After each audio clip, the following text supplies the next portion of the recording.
Tidak ada rasa bersalah yang dapat mengubah masa lalu dan tidak ada kekhawatiran yang dapat mengubah masa depan. Jangan bersedih atas apa yang telah berlalu, kecuali hal itu membuatmu mau bekerja lebih keras untuk masa depan. Perkenalkan, nama saya Muhammad Nur Arif. Saya kuliah di salah satu universitas di Bandung, yakni Universitas Teknologi Digital. Assalamualaikum warahmatullahi wabarakatuh. Saya di sini akan mempresentasikan dengan judul Keutamaan Sedikit Angan-angan. Jangan tenggelam dalam angan-angan. Ali bin Abi Thalib radhiyallahu anhu berkata, keberuntungan menghampiri orang yang tidak mencarinya. Tamak menjanjikan sesuatu yang sulit dipenuhi, angan-angan membuat buta mata orang cerdik. Dan siapa yang panjang angan-angan pasti menuai amal yang buruk. Lalu seseorang ulama bernama Hasan al-Bashir berkata, tidaklah seorang hamba berpanjang angan-angan, melainkan akan merusak amalannya. Faktor yang menimbulkan banyak angan-angan dan cara mengatasinya. Oleh karenanya, cara terbaik untuk mengatasi berangan-angan adalah mencegah penyebabnya, yaitu menyadari kematian akan datang kapan saja. Ia datang menghampiri dan mencegah diri untuk tidak berlebihan mencintai dunia.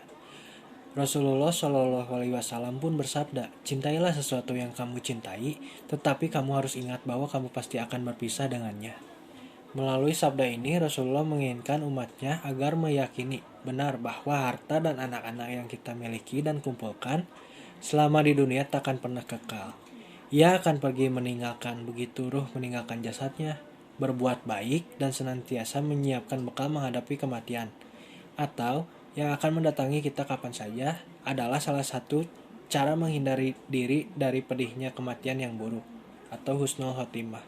Wallahu a'lam. Ketahuilah bahwa berkaitan dengan angan-angan, ini dalam menghadapinya manusia yang memiliki terbagi kepada beberapa tingkat.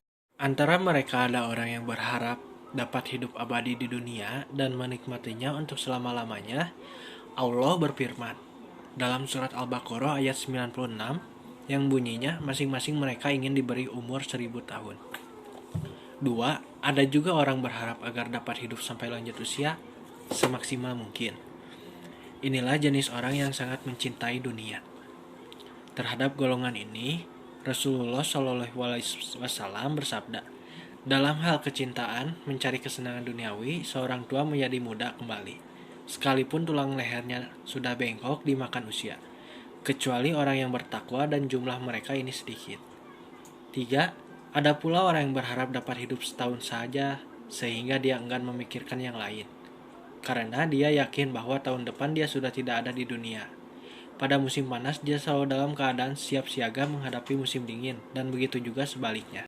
Yang 4, antara mereka ada juga orang yang hanya berharap masih boleh hidup beberapa waktu saja pada musim panas atau musim dingin, sehingga pada musim panas dia tidak perlu menyimpan pakaian untuk musim dingin, dan pada musim dingin dia tidak perlu menyimpan pakaian untuk musim panas. Yang kelima, ada juga golongan yang hanya berharap untuk dapat hidup sehari semalam saja. Orang seperti itu hanya menyiapkan diri untuk waktu sehari saja, bukan untuk esoknya. Yang keenam, ada juga orang yang mengira usianya tidak lebih dari 1 jam. Bagaimana yang disabdakan oleh Nabi Shallallahu Alaihi Wasallam, wahai Abdullah, jika kamu berada pada waktu pagi hari, jangan kamu berpikir tentang waktu petang hari. Dan jika kamu berada pada waktu petang hari, jangan kamu berpikir tentang waktu pagi hari. Yang ketujuh, antara mereka ada pula orang yang merasa yakin bahwa usianya hanya tinggal 1 saat.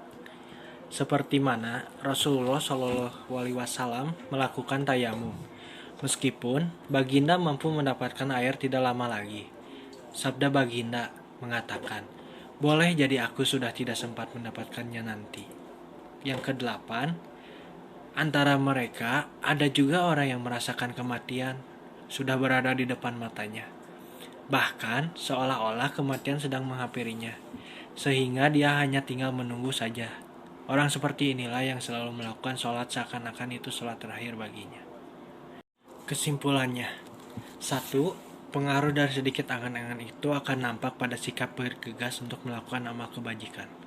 Kedua, Tanda bahwa seseorang itu memperoleh pertolongan dari Allah ialah kalau dia merasa yakin kematian sudah berada di depan matanya, sehingga dia tidak akan lalai dirinya walau sesaat pun. Oleh karena itu, dia selalu siap menghadapi kematian itu bila-bila masa saja datang kepadanya. 3. Kalau nyata dia dapat bertahan hidup sampai petang hari, dia merasa bersyukur kepada Allah Ta'ala dengan cara semakin rajin taat kepadanya. Dia merasa bahagia karena tidak mensia-siakan waktu siangnya, sebab dia telah memanfaatkan sebaik mungkin sebagai simpanan bagi dirinya di akhirat nanti. 4. Kemudian dia akan berbuat yang sama sampai pagi hari, demikian seterusnya. Baginya, kematian adalah kebahagiaan dan hidup adalah kesempatan untuk menambah amal kebajikan. Syukron ala kulli hazil syai. Wallahu a'lam. Sekian presentasi dari saya. Maaf apabila ada kekurangan dan kelebihannya. Kalau ada sumur di ladang, boleh kita menumpang mandi. Kalau ada umur panjang, insya Allah kita bertemu lagi. Wabillahi taufiq wal hidayah. Wassalamualaikum warahmatullahi wabarakatuh.